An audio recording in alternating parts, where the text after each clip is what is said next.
መስከረም 11 2016 የህይወቴ ምዕራፍ የተዛባበት ቀን ምሽት ላይ ነበረ ፌስቡክ ላይ ያየኋት። እኔም ቸኮልኩና ሃይ ብዬ ላኩላት። እሷም አልዘገየች ሰላም ነህ አለችኝ።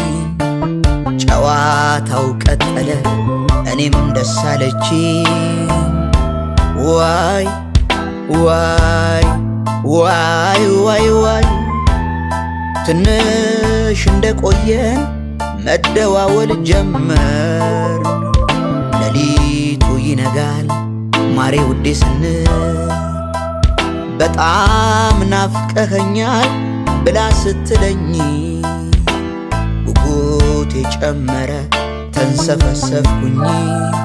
ዋይ ዋይ ዋይ ዋይ እንገናኝ ስትል ቅዳሜ ዕለት ማታ ገና ሳላገኛት ልቤ በጣም መታ። እሁድ ተገናኝተን ምሳ ልንበላ የሷን አበላል ሳይ ገባሁኝ ሳልበላ። ሰኞ ዕለት ለእራት ድጋሚ አግኝታኝ የምግብ አበላል አስተማረችኝ። ዋይ ዋይ ዋይ ዋይ አንድም ነገር የለም ከሷ የቀመስኩት። ወረደ አካውንቴን ቁጭ ብዬ እያየሁት። ብደውልላትም ስልኬን አታነሳ። ኪሴም ባዶ ሆነ ሰውነቴም ከሳ።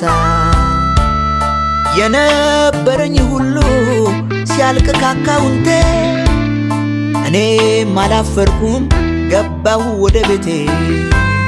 በጣም ይገርማል ያውም ወደ እናቴ። ኑሪልኝ ኑሪልኝ ኑሪልኝ እቴቴ ኑሪልኝ ኑሪልኝ ኑሪልኝ እቴቴ ገባሁ ወደ ቤቴ።